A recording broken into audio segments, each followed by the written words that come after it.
चौधरी साहब, मेरा आपसे सवाल ये है, एक दो सवाल हैं लेकिन अब ये की करूंगा, फिर अपनी बारी पर मैं दोबारा अगर मुझे मौका मिला तो सवाल करूंगा दूसरा। मैंने ये पहले भी एक दो ब्लू टिक वालों से सवाल किया था लेकिन मुझे उन्होंने तसल्ली बख्श जवाब नहीं दिया, बल्कि दोबारा मौका भी नहीं दिया और इधर उधर की बातें करके खत्म कर दिया। सवाल यह है कि इमरान खान को जब इन्होंने जो है वो अपने जो है वो तख्त से उतारा, यानी वो हुकूमत से उतर गए, ठीक है, तो उसके बाद ये जो इमरान खान ने जलसे करना शुरू किए,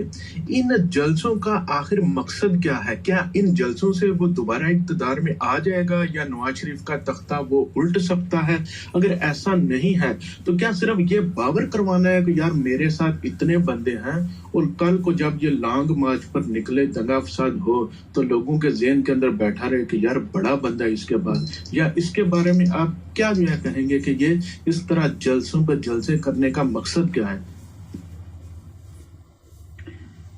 सबसे पहली बात तो ये है कि आपने नवाज शरीफ का कहा, तख्त पे इस वक्त शहबाज शरीफ बैठा हुआ है और नवाज शरीफ और शहबाज शरीफ में बड़ा फर्क है। दूसरी बात यह है कि जो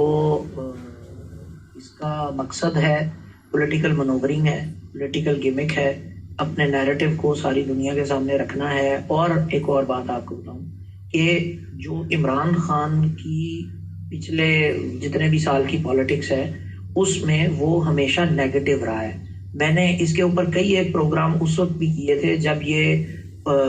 वो क्यों निकाला कर रहा था, वो रो रहा था, पिट रहा था कि क्यों निकाला, और दूसरी तरफ ये जो है वो उसका मजाक उड़ा रहे थे। और फिर ये जो शुरू के नहीं छोड़ूंगा एक नैरेटिव जो बिल्ट हुआ था वो यही था कि जी नहीं छोड़ूंगा इनको, तो नहीं छोड़ूंगा इनको, नहीं छोड़ूंगा, कोई नहीं छोड़ूंगा। फिर आपने हर किसी को छोड़ भी दिया, तो आखिरकार आपने यूटर्न्स इतने लिए कि आखिर में लोगों को आपकी बात पर एतबार नहीं रहा। तो अर्ज ये है कि आप जब इतना सारा कुछ करते हैं और इस तरह के मामले करते हैं तो जिस मोड में आप अच्छे, अगर देखें खान साहब अच्छे ऑलराउंडर हैं लेकिन वो अच्छे पॉलिटिशियन तो नहीं हो सकते ना उस वक्त तक जब तक वो पॉलिटिकल मनोवर उस तरह का नहीं करके। अब पहले उन्होंने एक मर्तबा ताकत ली है एक खास अंदाज में अपनी सियासत करके,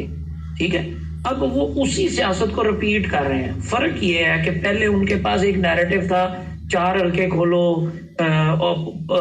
करप्शन हुई है, ये हुआ है, वो हुआ है, गो के उसी नैरेटिव को पीटीआई ने लेने की कोशिश की लेकिन वो नाकाम रहे, उसको नहीं ले सके। एक टीम का एक साइकी होती है, एक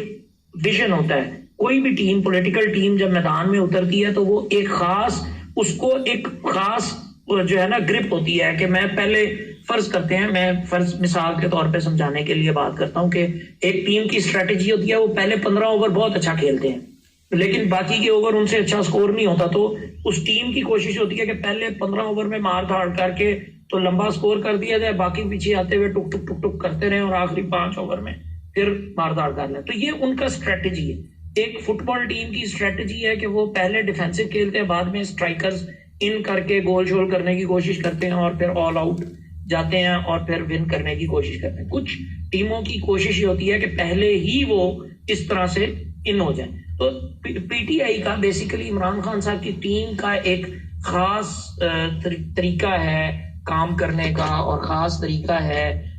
इस सारी चीजों को, हर चीज को आगे लेके चलने का। तो 3.5 साल 4 साल 3 साल 3.5 साल इन्होंने पावर एंजॉय की है और उसमें इन्होंने जो है वो नहीं छोड़ूंगा, ऑपोजिशन का किरदार भी कभी कभी लगता था तकरीरें सुन के कि शायद ये हुकूमत में नहीं है, ऑपोजिशन में बैठे हुए। तो अब ये बाकायदा ऑपोजिशन में, तो इनका एक खास तरह का एक नैरेटिव है कि ये जो है वो चोर हैं और वो है और ये है, तो वो सारा कुछ है। लेकिन इनका चूंकि इस तरह के काम में और इस तरह से इनको आगे बढ़ने में जरा आसानी रहती है, आसानी बनती है, और एक मरतबा ये आजमूदा तरीका वारदात है तो इस वजह से ये इस तरह कर रहे हैं। और दूसरा इनको किस्मत ने जो है वो नैरेटिव भी अच्छा दे दिया है और दीगर चीजें भी दे दी हैं, तो बस चल